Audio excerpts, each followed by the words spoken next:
The Reckoning, the abandoned church on the outskirts of town, had become an unlikely headquarters for the resistance that had formed around the investigation. Detective Rose Blackwood arrived first, followed by Dr. Victoria Sterling with her encrypted drives full of evidence. Gabriel Cross emerged from the shadows with 3 other survivors, while Captain James Thorne came last, his face grim with the weight of years of compromise. Marcus Whitmore stood at the altar, Celeste beside him with fresh bruises on her face, but determination in her eyes. She had escaped from the safe house where Helena's people had been holding her, using her intimate knowledge of the network's protocols to slip away in the confusion following Helena's ultimatum. "We have 18 hours, Marcus announced to the assembled group. "Helena expects my answer by tomorrow evening, and she's made it clear that silence will be interpreted as defiance." Rose spread crime scene photographs across the church's old communion table. "Thomas Hartwell came forward this morning with everything he's been hiding. We now have documented evidence linking the stolen artifacts to specific trafficking locations across 3 states. Dr. Sterling opened her laptop, displaying the comprehensive symbol database she and Gabriel had compiled. With Gabriel's testimony, in the historical analysis, we can prove that this network has been operating for decades using a sophisticated communication system. But more importantly, we can use their own symbols to track their current operations." Captain Thorne stepped forward, his voice heavy with shame and resolve. "I've been feeding information to this network for 8 years to protect my daughter. But last night I moved her to a secure location with federal marshals who aren't connected to our local jurisdiction. I'm ready to provide testimony about every case I've compromised, every investigation I've derailed." Gabriel addressed the group with the quiet authority of someone who had survived the unimaginable. The network's weakness is their belief in their own invincibility. They've become careless because they think they control all the relevant institutions. But they don't control federal agencies, international law enforcement, or independent media outlets. Celeste spoke for the first time since arriving at the church. "My father founded this network, but he never intended for it to become what Helena turned it into. She corrupted his vision and eliminated anyone who questioned her methods, including him. The original records of the network's structure are hidden at Whitmore Manor, in the basement vault that only family members can access. The plan they developed was audacious in its simplicity.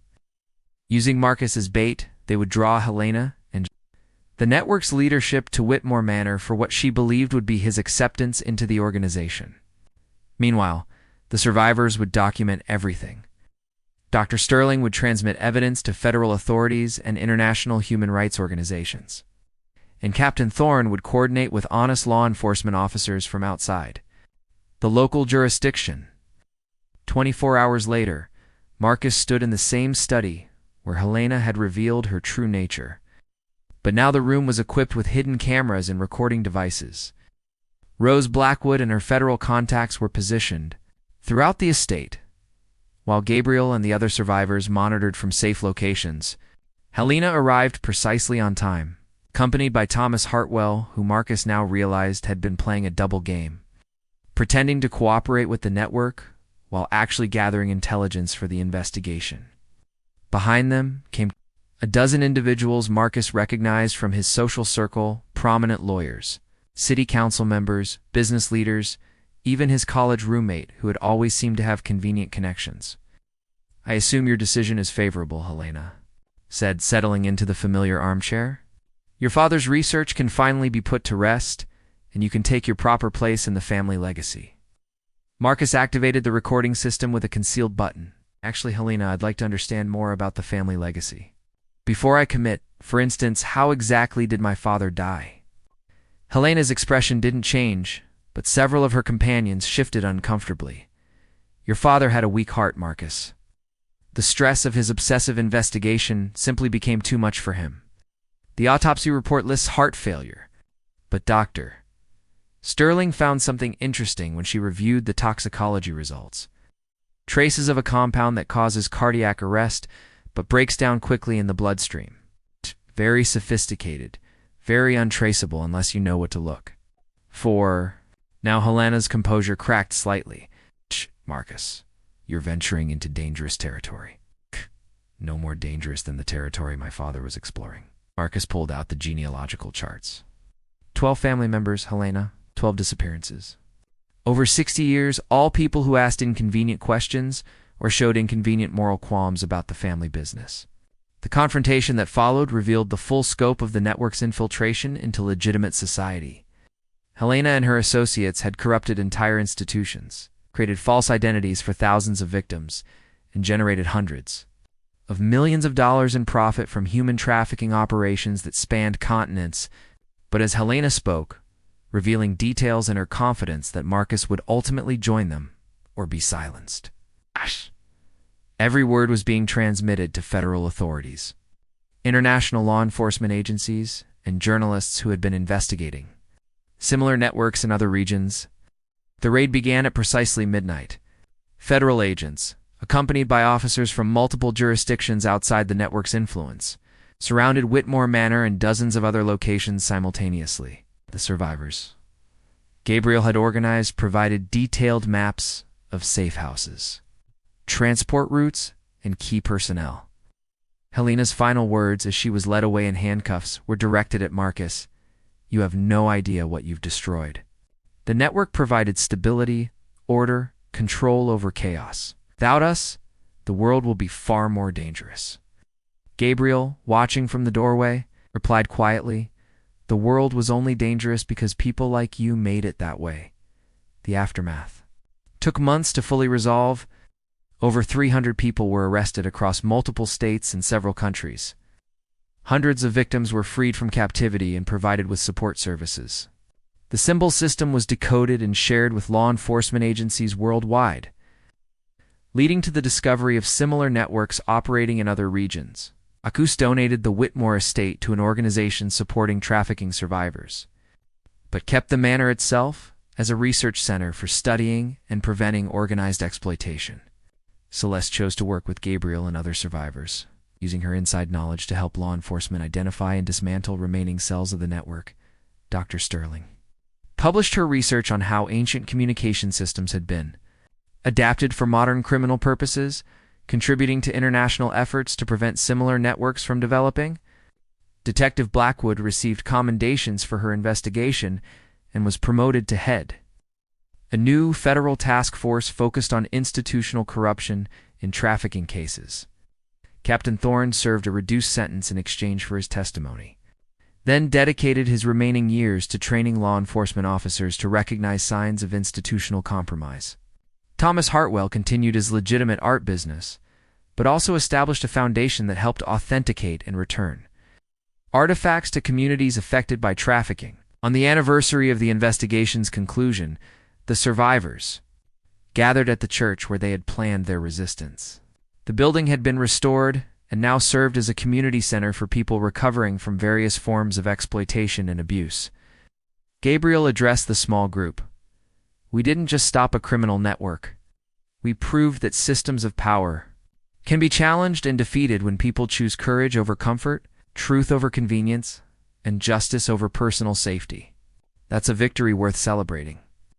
Marcus, standing beside Celeste in the same church, where they had risked everything on a desperate plan, realized that his father's true legacy wasn't the family business or the estate or even the investigation itself. It was the simple belief that some truths are worth any sacrifice to reveal, and that ordinary people can indeed challenge extraordinary evil when they choose to stand together. The network was broken, its leaders imprisoned, and its victims free. But more importantly, the conspiracy of silence that had protected it for decades had been shattered, replaced by a commitment to vigilance, transparency, and the radical idea that no system of power should ever be allowed to operate without accountability to the people it affects. The underground network. Dr. Victoria Sterling hunched over her desk in the university's archaeology lab, surrounded by photographs of symbols that had been keeping her awake for 3 straight nights.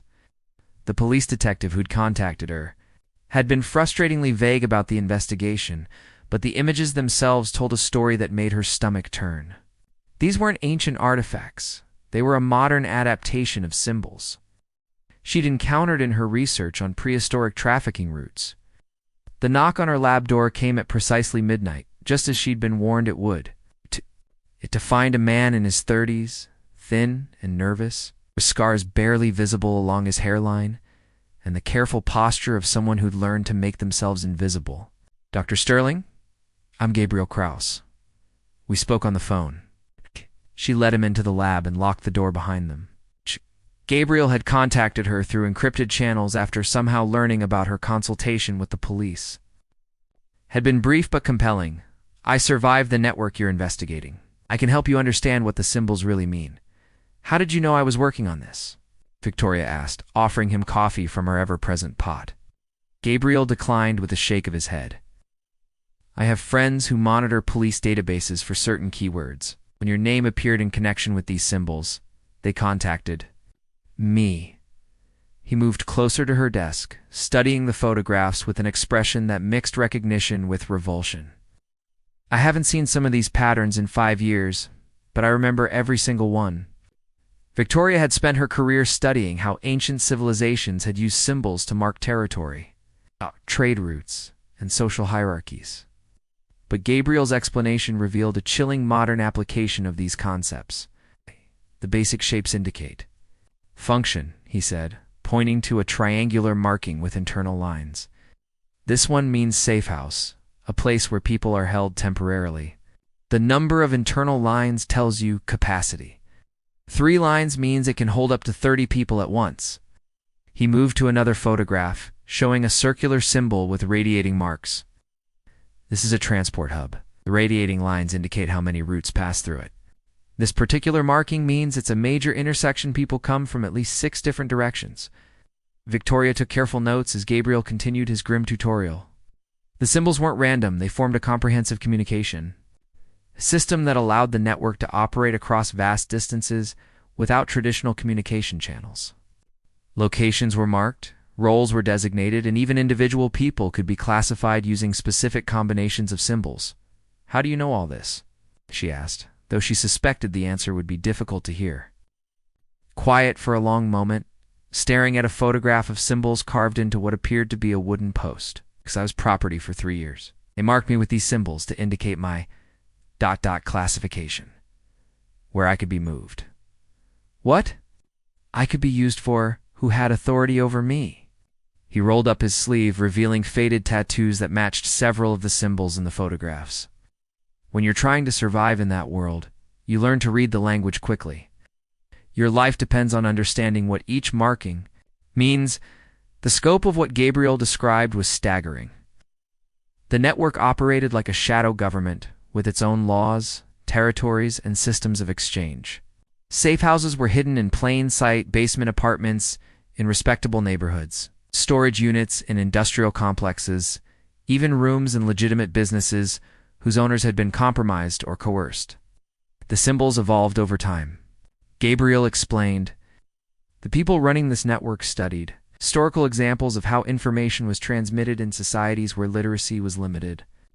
They adapted marking systems from ancient trade routes, prison gangs, even Aboriginal wayfinding techniques." Victoria cross-referenced his descriptions with her academic databases, finding disturbing parallels in her research. Symbols used by Bronze Age traders to mark slave routes bore striking similarities to the modern markings Gabriel was decoding. The network had essentially reverse-engineered historical systems of human exploitation.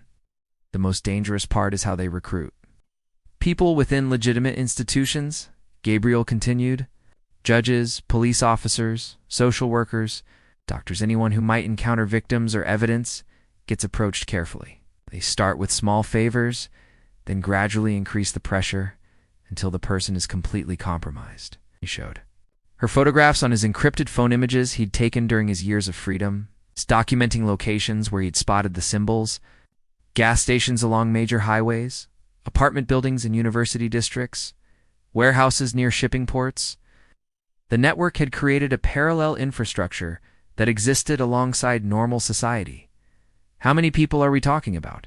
Victoria asked, though she wasn't sure she wanted to know the answer. "In this region alone? Thousands of victims over the past decade, maybe hundreds of handlers and facilitators, dozens of major operators. But the network extends far beyond what any single person could map." Gabriel's expression grew grim. The symbols you're studying represent just one cell of a much larger organization. There are probably similar networks operating with different marking systems in other parts of the country. Victoria looked at the photographs scattered across her desk with new understanding. Each symbol represented human suffering on a scale that challenged her ability to process. But Gabriel's knowledge also represented hope, the possibility of decoding the network's communications and disrupting their operations.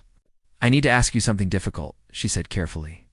"Would you be willing to work with law enforcement on this? Your insight could save lives."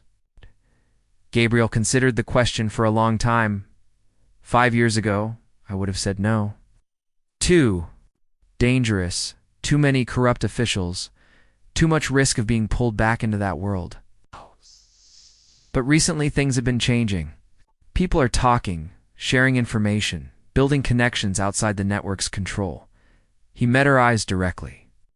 "There's a detective named Blackwood who seems legitimate, and there are other survivors, researchers, even some honest cops who are starting to work together." Victoria felt a spark of hope.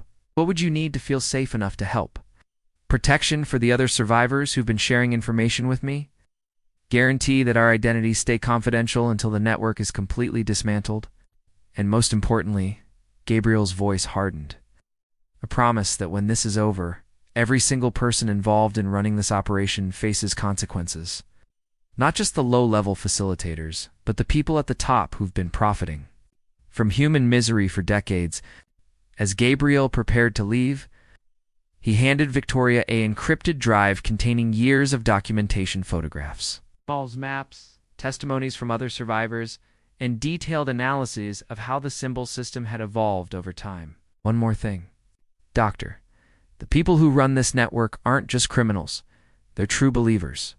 They've convinced themselves that what they're doing serves some greater purpose, that they're maintaining order in a chaotic world.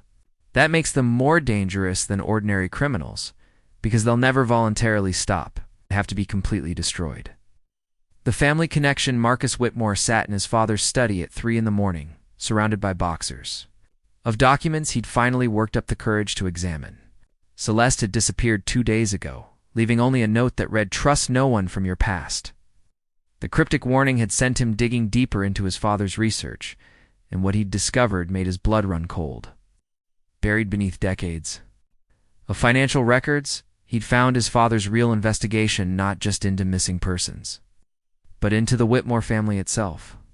Detailed genealogical charts traced connections between family members and unexplained disappearances, dating back 3 generations. His father had been investigating his own bloodline. The sound of gravel crunching in the driveway interrupted his research. Through the window, he saw the familiar Bentley of Judge Helena Morrison, his godmother and his father's oldest friend. Helena had been like a second mother to him after his own mother's death, guiding his education and career with unwavering support. Her late-night visit struck him as odd, but then again, everything about the past few weeks had been surreal. "Marcus, darling," Helena said as he opened the front door. Even at this hour, she was impeccably dressed, her silver hair perfectly styled, and her judicial bearing intact. "I saw the lights on and thought you might need company. These old houses can feel quite lonely." He led her into the study, suddenly conscious of the scattered documents and photographs. Helena's sharp eyes took in the chaos immediately, her expression shifting from motherly concern to something more calculating. "You've been going through your father's papers," she observed, settling into the leather armchair across from his desk. "I warned him years ago that his obsession with those missing persons cases would consume him. Such a tragic waste of a brilliant mind." "Helena, did you know about his research into our family?" Marcus asked directly. "Because I'm finding connections that suggest." The silent gardener. The gravel crunched beneath Marcus Whitmore's designer shoes as he stepped out of his Tesla, staring up at the imposing facade of Whitmore Manor. 3 years had passed since his father's funeral, 3 years since he'd inherited this sprawling countryside estate that he'd spent most of his adult life avoiding. The Gothic architecture loomed against the overcast September sky, its weathered stone walls holding secrets he'd never bothered to explore. Marcus had built his fortune in Silicon Valley, creating tech solutions that streamlined corporate efficiency. Numbers, algorithms, predictable outcomes. These were the languages he spoke fluently. But standing here, surrounded by overgrown hedges and wildflower meadows, he felt oddly displaced in a world that operated by different rules entirely. "You must be the new owner." He turned toward the voice and found himself looking at a young woman emerging from behind a massive oak tree, pruning shears in her gloved hands. She appeared to be in her early 20s, with dark hair pulled back in a simple braid, in clothes that seemed deliberately chosen to conceal rather than flatter. Despite the warm afternoon, she wore a long-sleeved cotton shirt buttoned to her wrists and dark jeans that showed no skin whatsoever. "Marcus Whitmore," he said, extending his hand. "And you are, Celeste?" She kept her hands firmly gripped around her tools. "I maintain the gardens. Your father hired me about 2 years ago." There was something ethereal about her. The way she moved through the garden with practiced familiarity, never quite meeting his eyes directly. Marcus found himself studying her face, noting the sharp intelligence behind her careful reserve and the way she seemed to catalog his every movement without appearing to do so.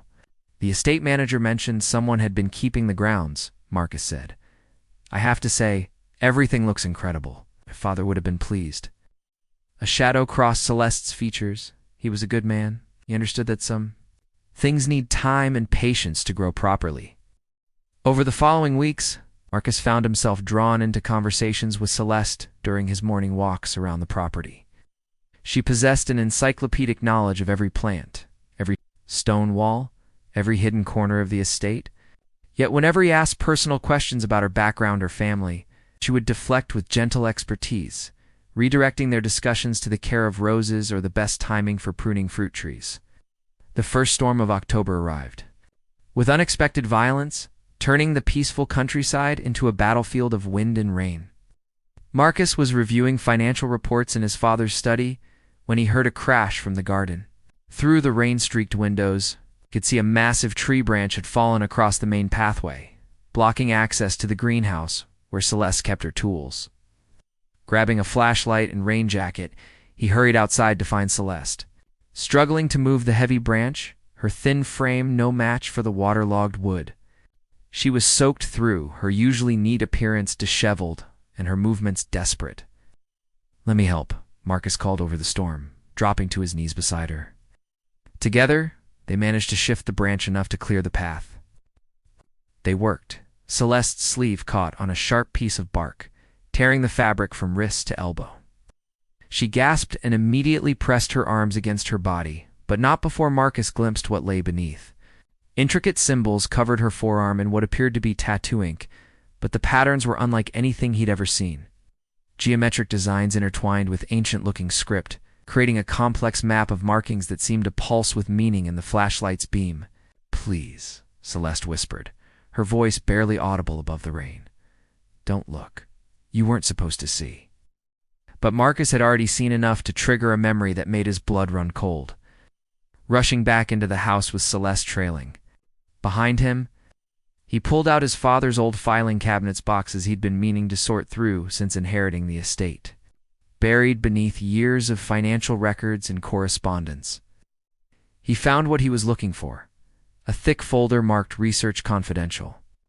Inside were photographs, newspaper clippings, and hand-drawn copies of symbols identical to those he'd just seen on Celeste's arm. His father's neat handwriting filled the margins with notes about missing persons cases, unexplained disappearances, and a network of markings that authorities had never been able to decode. The final page was a letter addressed to Marcus himself, dated just weeks before his father's death. If you're reading this, then the truth has finally surfaced. The symbols are not random. They're a language, a system, a way of marking territory and claiming ownership. And I believe they may be the key to understanding what happened to all those people who simply vanished without a trace. Trust no one. Completely, my son. Even those closest to us may carry secrets that could destroy everything we believe about our world. Marcus looked up to find Celeste standing in the doorway, water still dripping from her hair, her torn sleeve now safety-pinned closed. Her eyes held a mixture of resignation and fear that confirmed his growing suspicions. "We need to talk," he said quietly. She nodded, her shoulders sagging with the weight of secrets finally about to be revealed. The collector's secret detective, Rose Blackwood, stood in the middle of what had once been the prestigious Hartwell Gallery, now reduced. 2 shattered glass and empty wall mounts. The third high-end art theft in 6 weeks, each more brazen than the last. But unlike typical grab-and-run burglaries, these thieves displayed an unsettling selectivity. They'd bypassed paintings worth millions to steal specific pieces that most collectors would consider unremarkable. "Anything valuable left behind?" asked Sergeant Martinez, stepping carefully around the debris. Rose examined the remaining artifacts with a practiced eye. "That's just it. They left the Monet, the Picasso sketch, even the Ming Dynasty vase."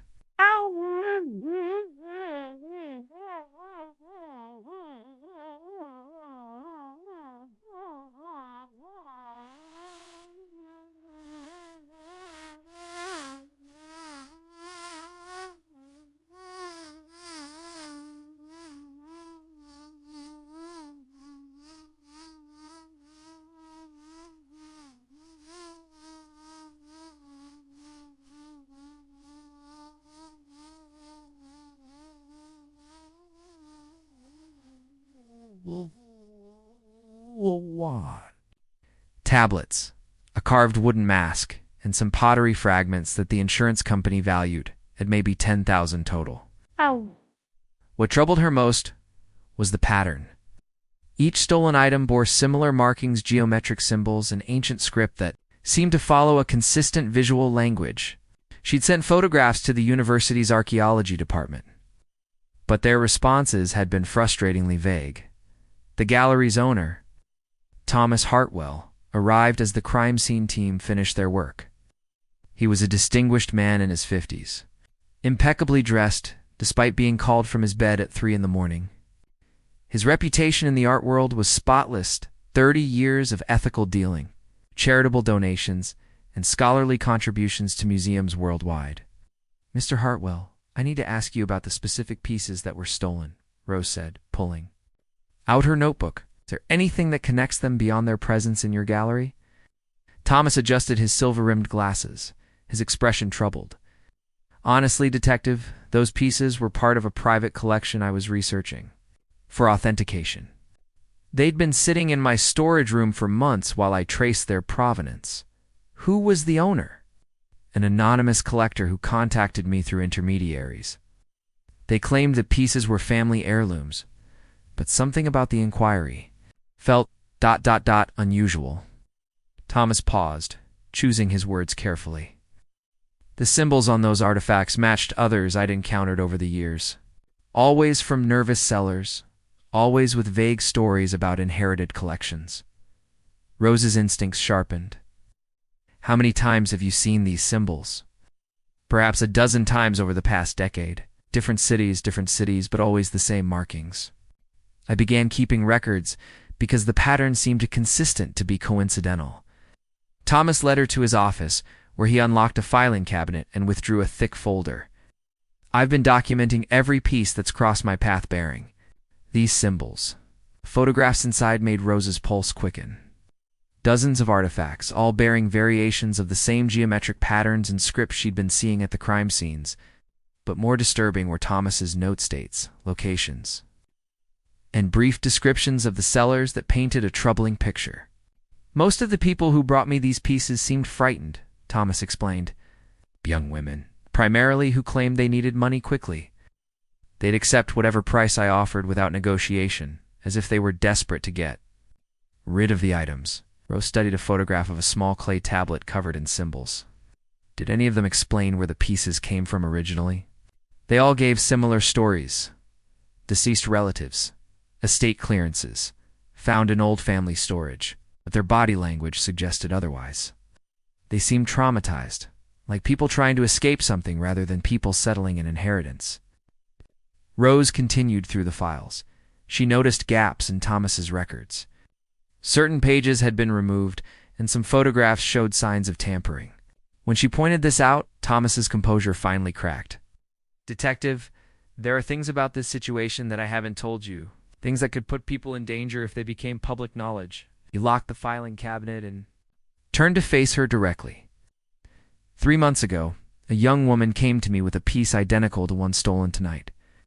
She was terrified, claimed people were looking for her because of what the symbols represented. Where is she now?